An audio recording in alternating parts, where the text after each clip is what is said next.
Senhoras e senhores, teremos o primeiro talk show dessa edição, no qual tratará as expectativas dos setores de infraestrutura de transportes para o próximo governo.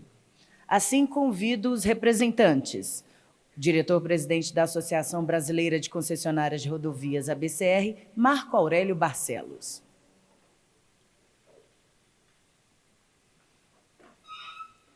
Convido também o CEO da Associação Nacional das Empresas Administradoras de Aeroportos, ANEA, Fábio Carvalho.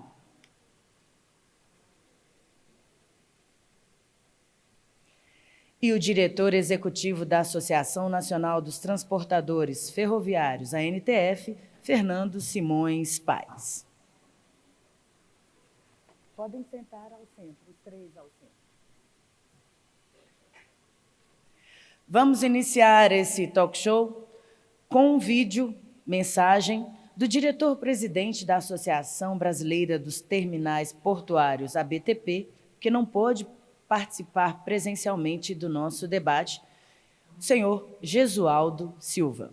Então, como vocês, Marco Aurélio, Fernando e Fábio, estarão falando cada um dos seus setores, eu vou me ater aqui a falar do setor portuário. Obviamente que alguns pontos nós devemos ter em comum. Tá? O que nós precisamos de atuação forte desse nosso governo, no caso aqui do setor portuário, nós elencamos em 3 pilares.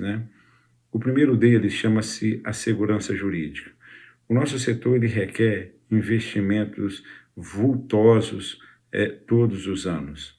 Os portos eles têm que estar equiparados, os portos brasileiros têm que estar equiparados em termos de tecnologia, em termos de produtividade, em termos de mão de obra aos portos do mundo todo, porque os navios que param naqueles outros portos são os mesmos navios que param aqui, e todo esse sistema de produtividade, de operação, existe um padrão de eficiência mundial. Então, para isso, são necessários vultosos recursos. E para que esses recursos venham, é importante que nós tenhamos segurança para fazer esse investimento. E daí a questão da segurança jurídica. O que quer dizer isso? Segurança jurídica significa que as condições existentes, estabelecidas quando da assinatura do contrato, elas têm que permanecer durante toda a vigência dos contratos. Essas regras não podem ser mudadas de forma abrupta, sem que traga um efeito complexo em todo o investimento que foi planejado. Não se pode mudar as regras do jogo uma vez que a partida começou a ser julgada. Okay? Então, isso é de extrema importância e ainda nós ressentimos com isso, porque essas regras, por vezes, são quebradas, quer por portarias, quer por fiscalizações, quer por resoluções. Então, é importante que se mantenha essa constância. Já tivemos algumas evoluções com relação a isso, como, por exemplo, antes de qualquer medida, de qualquer portaria, de qualquer resolução que impacte o setor, vamos dizer assim, regulado, precisa-se fazer uma análise de impacto regulatório para ver a conveniência ou não de se fazer aquela norma e ser submetida também uma consulta pública. Algumas agências e órgãos já utilizam desse instituto, mas ainda precisa ser aperfeiçoado. Esse é um primeiro ponto. Um segundo ponto é a questão a liberdade econômica do setor. A atividade de exploração portuária não é um monopólio natural, não é um serviço público, é uma atividade privada e que é explorada por privado desde 1993. Quer essa atividade seja realizada dentro de um porto organizado, conhecido como porto público, ou quer seja realizada por um terminal de uso privado, que são os TUPs. Tá? Então, é uma atividade econômica praticada por privado, não é um serviço público. Então, portanto, não há uma prática de tarifa, e sim os preços que são estabelecidos. Então, a regulação desse setor tem que levar em consideração isso, tem que ser uma regulação menos intrusiva, mas que propicie que haja a concorrência. Então, dentro do pilar, né, de liberdade econômica, nós elencamos, primeiro, a liberdade de investimento, segundo, a livre contratação e terceiro, a livre prática de preço.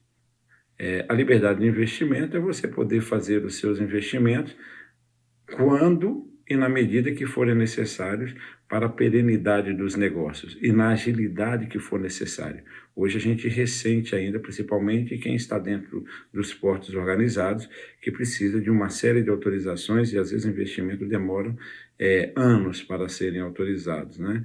A liberdade de contratação, hoje o setor portuário é o único setor que ainda detém um certo monopólio, né, no suprimento de mão de obra, sobretudo para quem está dentro do porto organizado.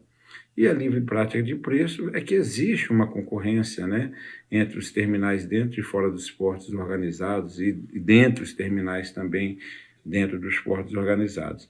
Então, é um mercado de alta concorrência, então a regulação, né, desse setor tem que ser menos intrusiva, mas de tal forma que mantenha a concorrência. E, por fim, o terceiro pilar que nós chamamos, que é a agilidade e eficiência da gestão, ou seja, todos aqueles stakeholders, todos aqueles que de uma certa forma interagem com essa operação portuária, têm que ter o mesmo nível de eficiência. E aqui eu coloco, por exemplo, os anuentes, né, que são Anvisa, MAPA, Vigiagro, Receita Federal, Polícia Federal, que todos eles atuam dentro do porto organizado. É necessário que haja uma sinergia entre eles, né, para que não atrapalhe, para que não seja vamos dizer assim, o ponto de gargalo na operação portuária. E hoje no setor portuário, sobretudo no segmento de container, nós estamos passando por uma questão bastante complexa, que é uma falha de mercado na questão concorrencial. Explicando melhor, hoje todas as cargas, 90% das cargas containerizadas que são transacionadas na costa brasileira chegam e saem do Brasil basicamente através de dois grandes grupos armadores, né, que é a MSC e a Maersk, né? E esses armadores trabalham também em aliança, tá? Então, esses armadores estão também agora partindo também para logística terrestre. Veja bem, se eles dominam mais de 90% das cargas containerizadas que chegam no Brasil, e agora eles possuem ter vários elementos da cadeia logística terrestre, como terminais portuários, né, e mesmo a logística terrestre rodoviária, o que está acontecendo? Eles estão direcionando, né, todas essas cargas para os locais onde eles têm terminais. E eles fazem isso porque, na realidade, eles possuem, né, o poder econômico, ele possui a dominância, né, nesse mercado, sobretudo, né, da carga marítima. Então, três coisas começam a acontecer, né? Primeiro, eles começam a direcionar ou deixar as cargas nos locais onde eles têm terminais. Então, isso aí acaba interferindo na logística de escoamento brasileira. Segundo, em função dessa prática, né, os terminais que não são associados a esses grupos acabam trabalhando abaixo do mínimo necessário e a tendência é que eles vão sair do mercado. Então, começa a haver uma concorrência, um fechamento do mercado, não havendo concorrência. E, por fim, né, uma vez que eles direcionam a carga, que os outros players saem do mercado, é constituído um monopólio, e nós sabemos, né, o que significa um monopólio. Então, a questão aqui não é o fato da verticalização ou integração modal, seja lá o nome que queira dar, que está existindo, mas sim as práticas anticoncorrenciais de direcionamento das cargas unicamente para os terminais em que tem alguma participação societária. Isso é um risco, isso é voltar atrás, né? Isso é admitir monopólio no Brasil e ações precisam ser tomadas, né? A BTP tem vasta documentação sobre isso, já está apresentando aos órgãos competentes, mas é importante que o governo, né, que vigorará a partir de janeiro do próximo ano, veja com bastante cuidado essa questão, uma vez que, considerando que mais de 95% do comércio internacional brasileiro, o fluxo desse comércio é feito pelo setor portuário, e considerando que 100% da exportação do nosso agronegócio é pelo setor portuário, nós estamos falando de segurança nacional, vamos dizer assim, de soberania nacional. Então, precisa se olhar com bastante carinho, né, para que o Brasil não tenha esse risco e que não também venha a perder mercado, né, em função do aumento do custo do Brasil. Bem, teria mais alguns pontos para falar, mas eu acho que o meu horário aí, já passei alguns minutos, peço desculpa aí ao moderador, Marco Aurélio, mas mais uma vez registrar aqui a honra e a felicidade de estar participando deste fórum tão importante, né, desse Congresso Nacional da BCR. Muito obrigado e um bom congresso a todos. Bem, senhoras e senhores, agora vamos ouvir os nossos outros representantes aqui presentes, sendo conduzidos pelo Marco Aurélio Barcelos. Bom, mais uma vez, bom dia a todos, né? Eu queria agradecer ao Gesualdo pelo depoimento que ele trouxe para a gente, agradecer aos amigos Fernando Paes, Fábio Rogério, que representam setores irmãos das rodovias. E há um propósito por detrás deste nosso painel aqui, né? As quatro associações, a BCR, a BTP, a ANEA e a NTF, nós formamos, né, o que nós intitulamos de Aliança para a Infraestrutura, que é um fórum permanente, é uma agenda permanente dos setores representativos aqui do transporte, da logística. Nós temos um acordo de cooperação técnica entre as quatro entidades e o nosso objetivo é promover uma agenda comum. Nós temos, inclusive, essa obrigação e cumprimos religiosamente de nos reunirmos mensalmente em prol dessa agenda comum. E já antecipo aqui que um dos grandes itens, um dos grandes pilares dessa nossa agenda comum, foi retratado pelo Gesualdo, vai aparecer na minha fala, e eu tenho certeza de que vai aparecer na fala do Fernando e do Fábio, é a segurança jurídica.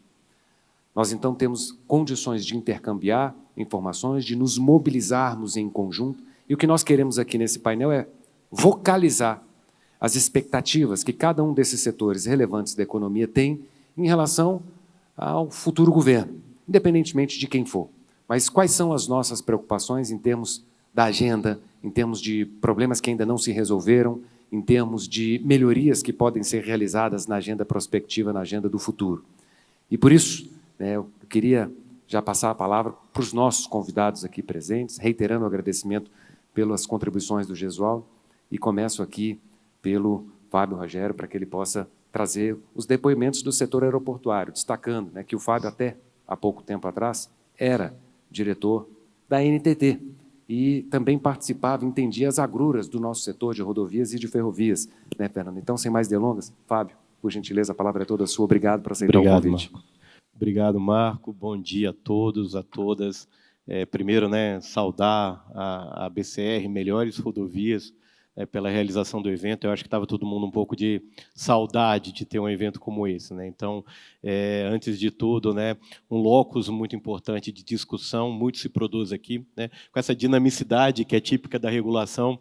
Eu tive no passado, né, no último evento da BCR, eu estava aqui pelo governo à época, e hoje tem o desafio de estar representando, né, os melhores aeroportos do país também, né? Então, hoje a gente tem essa alegria de estar conduzindo um processo de revisão, né, modificação da ANEA e reestruturação também numa dinâmica de maior tecnicidade, tudo que a gente tem tentado construir, né? Então, parabenizo pelo evento, agradeço mais uma vez a oportunidade, né? E gostaria de começar falando do setor aeroportuário e quais são as três principais pautas que a gente queria deixar muito bem destacadas. Esse setor, o setor aeroportuário, naturalmente, é dos que mais sofreu com a pandemia, né? É um setor que sofreu estruturalmente, porque há uma mudança de comportamento. A exemplo, né, do que se fazia antes, né, hoje a gente vai ter, né, algo que mudou culturalmente, a realização de reuniões online, né, o que acontece que impacta muito a aviação de negócios e que tem um impacto significativo para o nosso setor de infraestrutura. Então, estamos ainda precisando construir algumas dessas e recompor algumas desses problemas e desse gap que a gente teve, sobretudo, na demanda. Mais 3 expectativas que eu acho que são importantes que a gente crave aqui como fundamentais para o setor aeroportuário. A primeira eu acho que é comum a todos nós, né? Que é enfrentar a tempo de mercado questões de reequilíbrio econômico-financeiro. Né?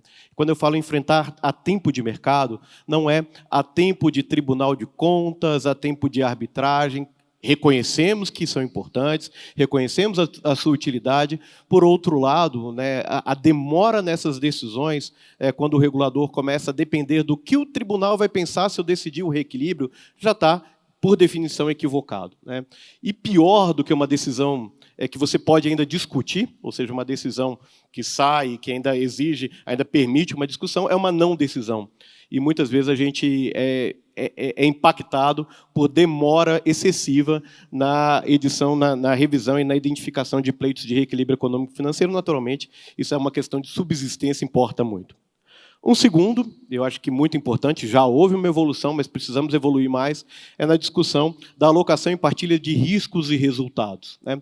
Temos, em alguns contratos rodoviários, já alguma evolução nesse sentido, né, de começar a enfrentar verdadeiros ícones, né, que não se discutia, né, não, o risco de demanda, é o risco de insumo, isso tudo precisa ser enfrentado de alguma maneira por vários motivos. O primeiro deles é que os ativos cada vez vão ser menos interessantes economicamente, né, e dinheiro não admite desaforo. Né, a gente que está aqui no lado privado, no lado do mercado, sabe muito bem disso. O dinheiro não admite desaforo. Para isso, a gente precisa, então, revisitar os contratos, inclusive os que estão em vigor, se for o caso, modernizá-los, a exemplo do que a NTT vem fazendo no RCR, né, numa discussão nesse sentido que os contratos, pela sua definição, são relacionais e precisam ser encarados dessa maneira. Né? Um terceiro é um desafio muito próprio do setor aéreo, eu acho que é pensar em desenvolvimento estrutural. Né?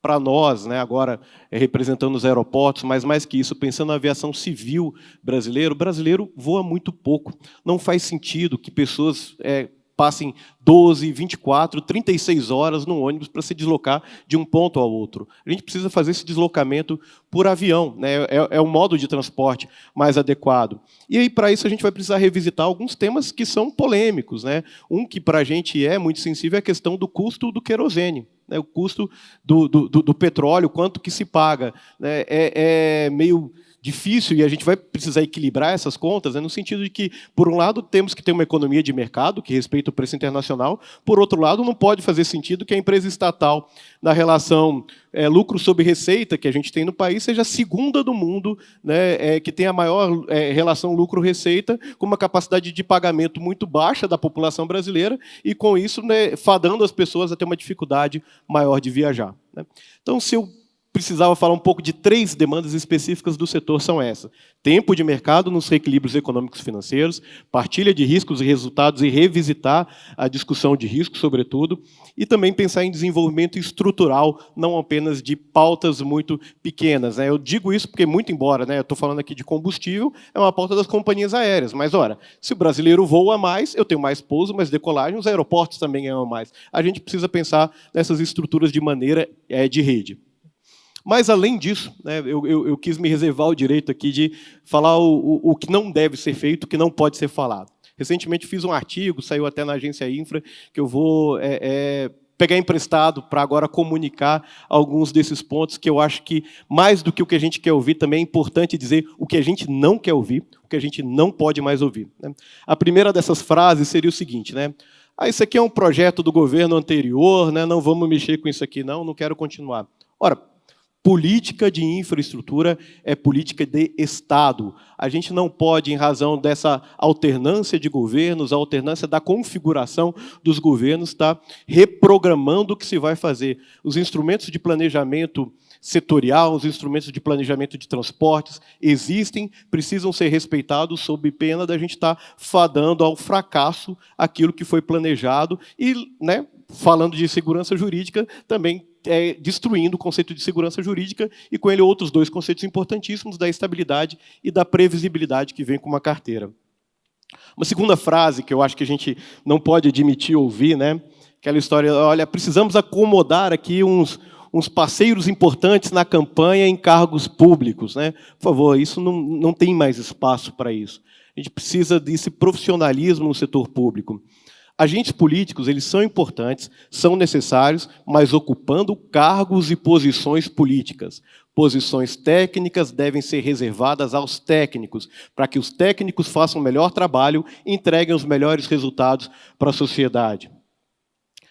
Uma outra que eu acho que é muito comum e que precisa não mais ser escutada é aquela história de, olha, acho que essa tarifa está meio alta, a gente precisa reduzir. Então, esse contrato de concessão aqui, acho que ainda cabe algumas obras, inclusão de obras e investimentos que outrora não eram previstos. É muito importante que se diga isso, para que, sim, contrato de concessão admite mudanças, admite adaptações, ele existe para isso. Mas quem crie novas necessidades, né, ou então aponte novas necessidades, aponte, né, com a mesma veemência a fonte do recurso para custear aqueles novos investimentos que não foram precificados à época do BID. É uma coisa que é importantíssima. Um outro é a história do deixa a conta para o novo contratado ou deixa a conta para o novo governo, né? Existem institutos, né, que são importantes, como, por exemplo, o Instituto da Relicitação, mas eles precisam ser pensados, né, com muito cuidado, sob pena de empurrar um problema para uma nova concessão que vai ter um custo maior de saída, de indenizar quem está saindo, né, e ainda de pagar por insumos em preços muito mais elevados. Então, é importante, mas utilizemos com a moderação adequada, com a moderação necessária. Muitas vezes, alguns desses contratos poderiam parar em pé, poderiam funcionar se fossem revisitados, repensados, reconstruídos a custos muito menores para o usuário no final do dia. Um outro que eu acho que é muito importante, né, e que, vez ou outra, a gente escuta, e é péssimo escutar, a história de que, olha, eu acho que essas agências reguladoras têm muito poder, precisamos mexer um pouco nas agências reguladoras. Por favor, essa discussão não cabe mais, né, 2022, 2023 e para frente. Essa discussão tem que estar resolvida. A regulação pertence aos reguladores, da mesma maneira que a definição da política pública pertence aos agentes políticos. É importante que se diga isso, e até a gente não esqueça que é muito melhor a gente ter um regulador independente para negociar, para discutir, para resolver problemas, do que um governo que, sem nenhum problema, sem demérito nessa fala, mas que depende de votos, depende de aprovação política, periodicamente sendo examinada. É muito melhor que você tenha uma discussão, então, nesse nível de interlocução técnica, assegurando esses posicionamentos técnicos também das agências reguladoras. Até porque a gente não pode esquecer que, nessa alternância de governo, no momento em que você relega discussões que pertenceriam ao regulador e passa isso para algum agente político, discutindo e decidindo por décadas, pode ser que o próximo governante seja também o inimigo político que vai ter poder de estar decidindo aquilo que não deveria. Então, esse é mais um dos pontos que eu faço muita questão. E um último, né, já que eu tenho mais um minutinho aqui para concluir, né, é a história de que não é questão de marketing, vamos empacotar um novo programa e vamos colocar na rua. A gente precisa ter muito cuidado nisso. Quando se investe mais em marketing do que em estruturação de projetos, a gente está fadando projetos ao fracasso, né? É importante que se tenha, é importante o marketing político, um marketing de produtos, de portfólio daquilo que se produza, mas, acima de tudo, é importante que os contratos sejam bem pensados, possam parar de pé e ter uma lógica de funcionamento depois. Então, em síntese, eu acho que é isso, né? Desde que eu comecei aqui na regulação há 20 anos, eu sempre tenho falado desse tripé: segurança jurídica, estabilidade e previsibilidade, né? É isso que a gente tem que perseguir, é isso que precisa ser buscado dia a dia. Mas isso não pode soar apenas como palavras, né? O mercado precifica, o mercado afere objetivamente a estabilidade, a previsibilidade e a segurança jurídica. Não são palavras, são gestos concretos na relação contratual que vão decidir no final do dia se há investimento ou se não há investimento privado. É isso. Obrigado, Marco. Bom, obrigado, Fábio. Excelente. Claro e evidente, como não poderia deixar de ser. E vamos ouvir agora o setor de ferrovias. Fernando, por gentileza. Muito bom dia a todas e a todos. Muito obrigado, Marco, pelo convite. Queria te parabenizar não só pelo evento, que de fato foi um grande evento para um pós-período aí de pandemia, mas principalmente por ter puxado essa liderança na formação da Aliança para a Infraestrutura. Acho que, como você falou, a gente está conseguindo levar essa agenda para além de uma agenda meramente formal, das entidades estarem juntas, e estamos tentando, de fato, levar adiante e resolver questões concretas, como algumas a gente vai mencionar aqui muito rapidamente, mas é algo que está funcionando, está trazendo resultado. E queria, puxando um pouco aqui a linha do Fábio, reforçar um pouco esse tripé de previsibilidade, estabilidade e segurança jurídica, falar que eu fico feliz, porque eu tenho escutado isso em algumas campanhas eleitorais. Recentemente, no último debate, a candidata Simone Tebet falou algo muito parecido. Acho que ela trocou credibilidade por segurança jurídica, mas a gente está falando, acredito que das mesmas coisas. Outros candidatos têm usado muito esse tripé, e isso para a infraestrutura é absolutamente fundamental.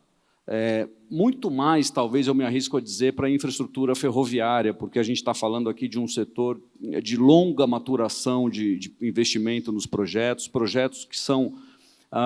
que demoram um prazo muito longo para serem implementados. Quer dizer, eu não sei se as pessoas têm uma ideia, mas começar do zero uma ferrovia greenfield e colocá-la em operação, a gente está falando, num cenário otimista, de projetos de 10 anos, pelo menos. Então, se a gente não tiver a continuidade, que eu até acrescentaria ao nosso tripé aqui, a gente não consegue ter projetos de infraestrutura ferroviária que, de fato, venham fazer a diferença, como alguns já estão fazendo hoje na logística brasileira.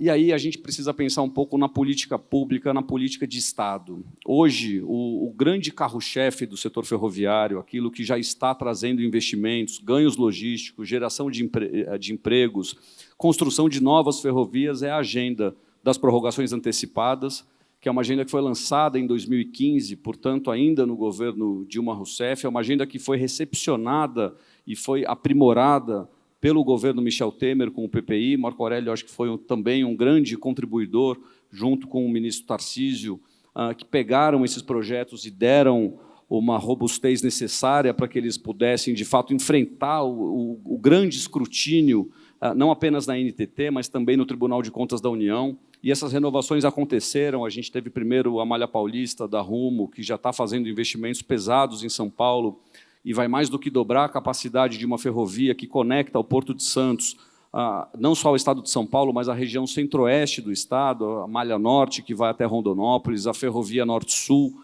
que pega os estados de Goiás e Tocantins. Então, isso, de fato, já está em andamento, é algo que aconteceu, que deu certo.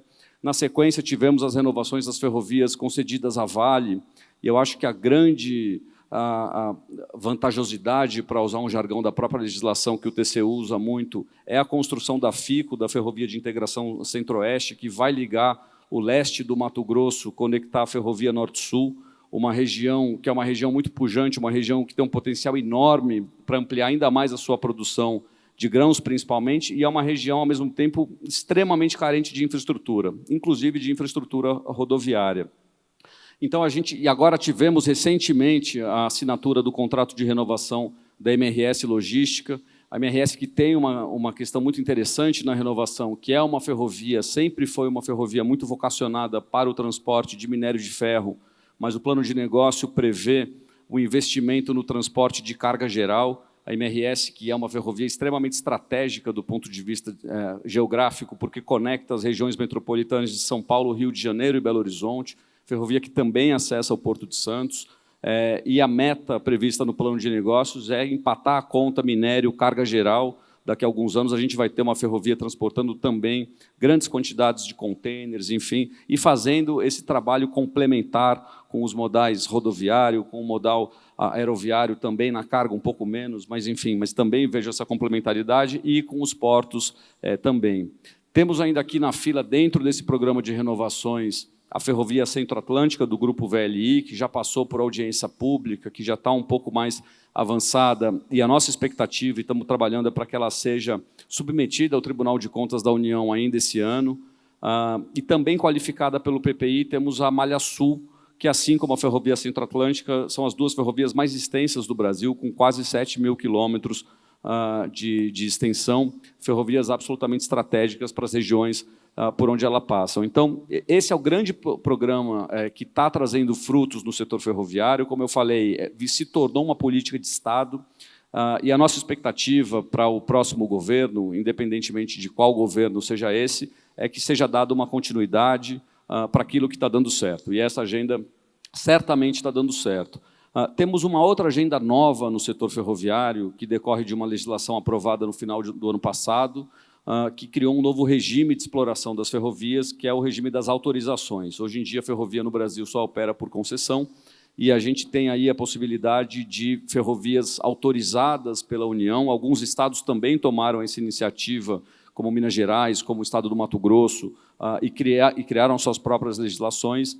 E aqui também existe uma expectativa muito grande de que novos projetos possam sair do papel, com toda a dificuldade que tem você construir e operar uma ferrovia assumindo todos os riscos. Eu acho que esse vai ser o grande desafio da agenda das autorizações. Não é trivial que o setor privado consiga, sozinho, suportar os riscos inerentes a um projeto greenfield ferroviário, mas eu acho que alguns projetos têm, sim, condição de dar certo, e, ao mesmo tempo que isso traz uma oportunidade, isso traz também uma cautela. Nós temos que olhar as autorizações e as concessões e ter muito cuidado como é que vai se dar a convivência entre esses dois regimes.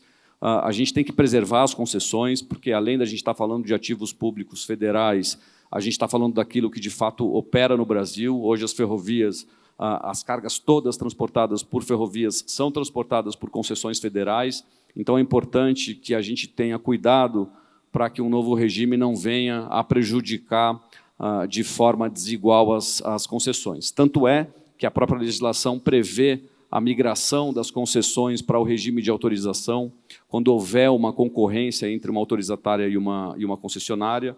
Essa migração que já aconteceu em outros setores, que já aconteceu em telecom, e que eu acho que pode ser muito positiva para o setor. E essa mesma legislação trouxe uma novidade, que eu acho que é uma novidade que ainda existe muito incipiente nos setores de infraestrutura.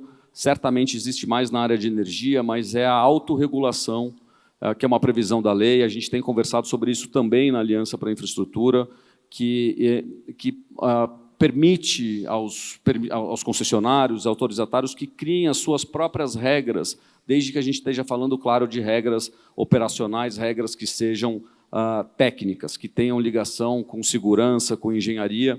E aí a gente deixa o Estado, o governo federal, a NTT, cuidando mais da regulação econômica, cuidando mais daquilo que, de fato, eles devem se debruçar, enfim, garantindo que os prestadores de serviço cumpram com as suas obrigações, que os usuários sejam bem atendidos, mas é um momento de muita oportunidade no setor. E eu acho que a gente tem outras agendas comuns aqui. Eu falei no início que a gente tinha questões concretas trabalhando no âmbito da Aliança para a Infraestrutura. Eu acho que é um caso que vale a pena trazer aqui, porque é um problema que não atinge só o setor de infraestrutura, mas atinge muito o setor de infraestrutura, que decorre da pandemia, mas não só, que é a incrível alta dos principais insumos que nós temos no setor. No caso de ferrovias, como o Fábio mencionou, o diesel, o querosene na aviação, nós temos o diesel no transporte ferroviário, que está fazendo uma pressão gigantesca sobre os fluxos de caixa das empresas, e temos também aumento dos insumos para as construções.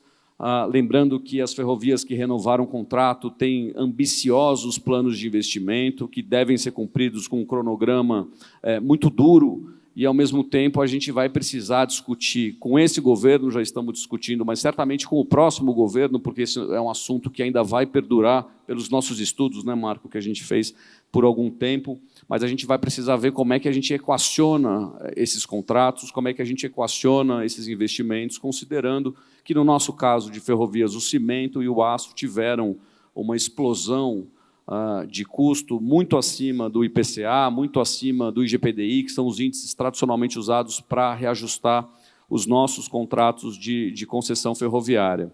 Então, eu acho que a gente vai virar 2023 ainda com um cenário muito auspicioso no setor ferroviário. tem muita coisa acontecendo, tem renovação para acontecer ainda, temos alguns problemas históricos para resolver. Eu acho que, no último mês, a gente deu um passo importantíssimo para destravar um projeto fundamental para esse país, que é o projeto da Transnordestina, que ficou aí anos com uma limitação, com uma proibição de desembolso de recursos públicos por parte do TCU. O TCU, há umas 3 semanas, permitiu que os fundos que fazem parte desse projeto, como o FINOR, possam voltar a financiar essa obra tão importante para o Nordeste, para o país como um todo, que é uma obra que é tocada também pelo setor privado, mas que depende aí de uma solução para esses problemas que a gente viu nos últimos anos. A gente também teve aqui, para concluir, licitações que foram feitas com sucesso pelo governo recentemente. O tramo central da Ferrovia Norte-Sul foi arrematado em 2019 pela Rumo, e as obras foram feitas num tempo, eu não vou dizer recorde, mas muito abaixo da expectativa que havia. Então, as obras foram entregues, concluídas, com uma velocidade muito grande. A ferrovia que já está operando, que já está levando trens carregados da produção do Centro-Oeste para o Porto de Santos. Tivemos também o leilão da FIOL, que é uma ferrovia muito importante que liga o Porto de Ilhéus, no primeiro momento, a Caetité, no sul da Bahia, mas depois vai conectar essa região toda ao oeste da Bahia, que é uma região que tem uma produção também muito expressiva de grãos, conectando essa ferrovia à Ferrovia Norte-Sul. Então, eu digo sem nenhum medo de errar que o setor ferroviário nunca esteve no momento, pelo menos nunca nas últimas décadas, né, num momento tão pujante, tão promissor, e a nossa expectativa é que essa política de Estado que foi criada em torno desse modal, ela continue, ela seja aprimorada, mas continue sendo implementada nos próximos 4 anos. Obrigado. Muito obrigado, Fernando.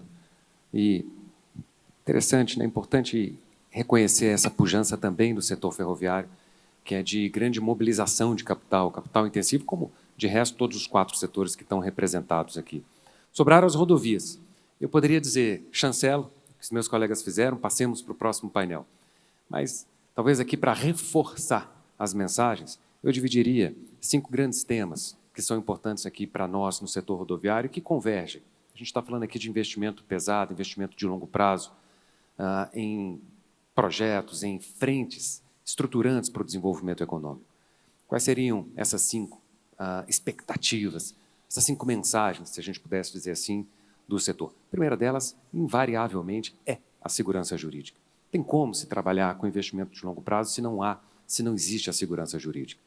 Talvez aqui, em relação à segurança jurídica, caiba um parêntese, eu diria até mais, um longo parêntese, uma grande dissertação. Nós temos representantes da academia presentes hoje e outros representantes com quem nós temos nos engajado, e eu queria trazer a seguinte reflexão, né? O que é segurança jurídica?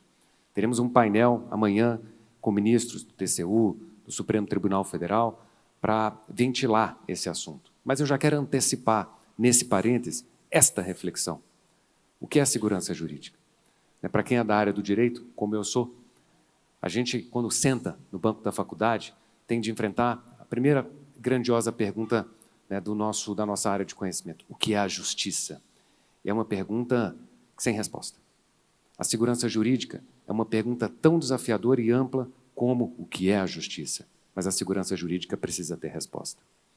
E nós temos uma pleiade, uma miríade de respostas, uma miríade de tentativa construtiva em prol desse conceito, em prol desse instituto.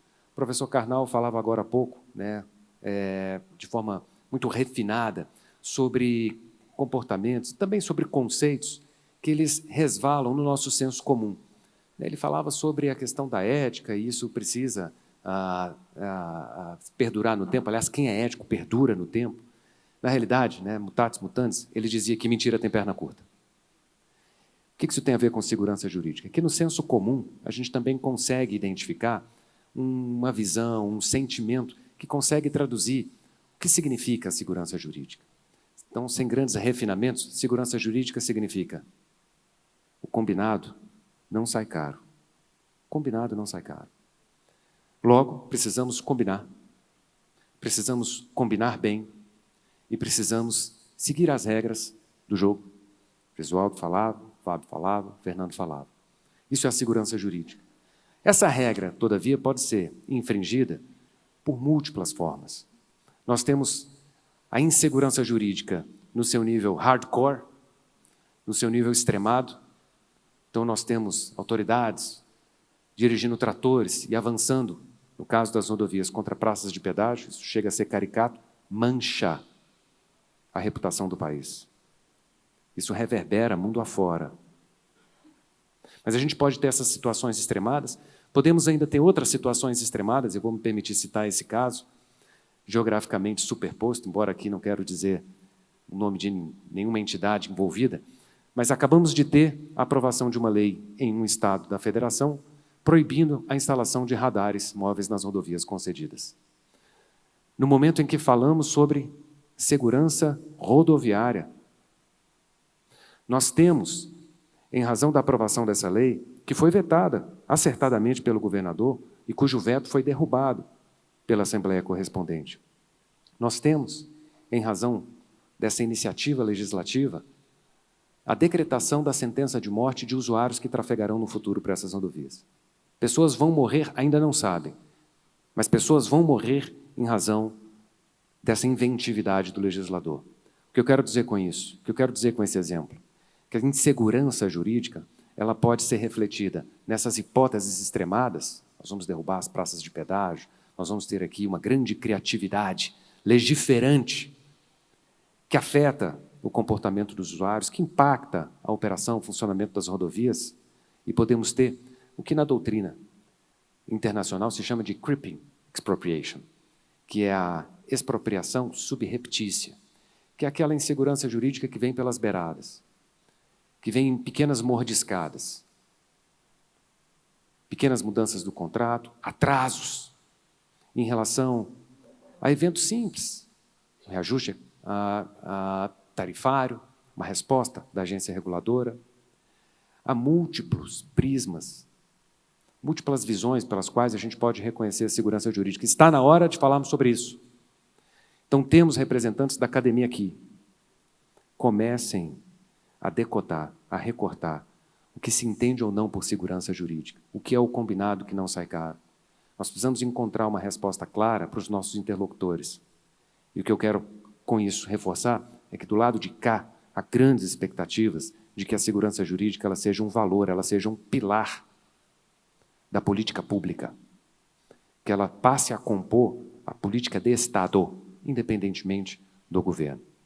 E poderia ainda avançar em termos de expectativa de segurança jurídica e falar em algumas iniciativas com as quais, Fábio, Fernando, a gente já vem trabalhando.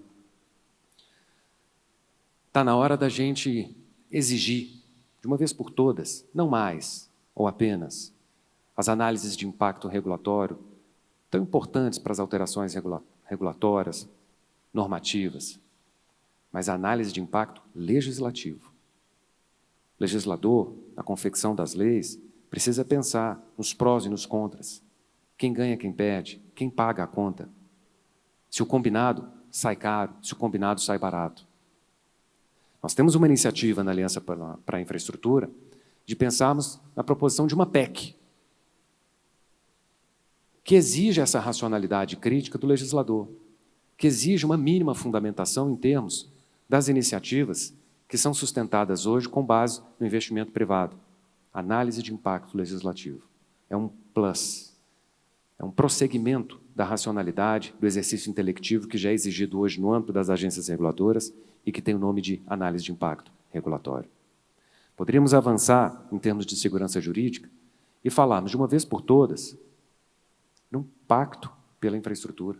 Passou de hora sentarmos todos na mesma mesa.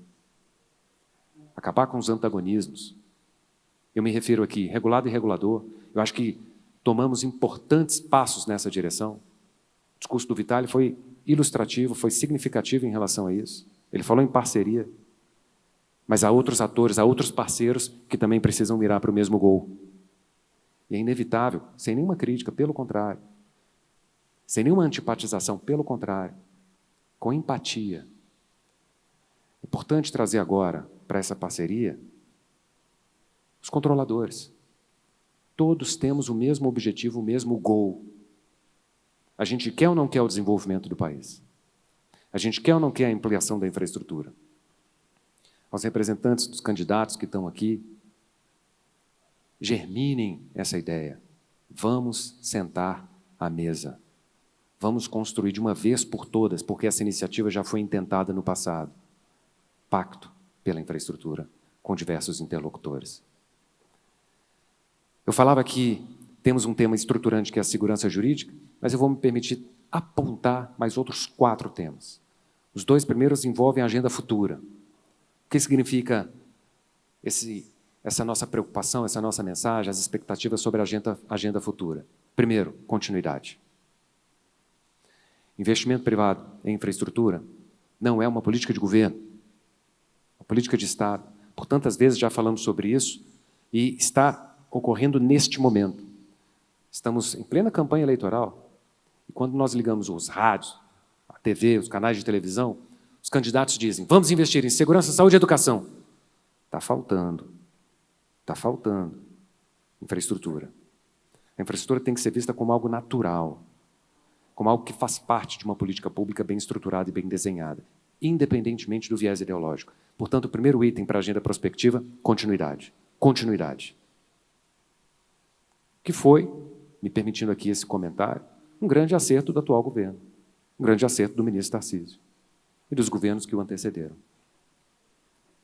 Segundo item em vista aí da agenda da prosperidade, agenda do futuro, racionalidade nos cronogramas. Chegou o momento em que nós temos muitos projetos na prateleira. Momento esperado por todos. Mas é um problema. É um bom problema, mas é um problema. O engargalamento de projetos tem levado ao estressamento de toda a cadeia envolvida na elaboração de propostas, na participação dos certames. Eu me refiro não só aos projetos vultosos, atrativos, promissores do governo federal, mas da agenda subnacional. Nosso entendimento é que é necessária uma concatenação para que todos possam se preparar adequadamente, para que nós incrementemos a competitividade nesses certames. Continuidade e racionalidade do cronograma. E para fechar, 2 pontos que envolvem o retrovisor. Precisamos resolver os passivos. Os passivos são também agenda de Estado, uma agenda regulatória. Então, nós estamos falando aqui de 2 principais passivos. A Covid trouxe cicatrizes que ainda estão sangrando para todos os setores que estão aqui nessa mesa. O Fábio falava muito bem. O Fernando falava muito bem. Demanda, insumos. Isso está sangrando os fluxos de caixa dos projetos e comprometendo a continuidade das concessões. Precisamos tratar disso, o próximo governo, independentemente de quem seja. Tem que ter a coragem para endereçar esse problema. E para encerrar, no caso nosso, das rodovias, precisamos virar a página das relicitações. As relicitações precisam se tornar uma realidade.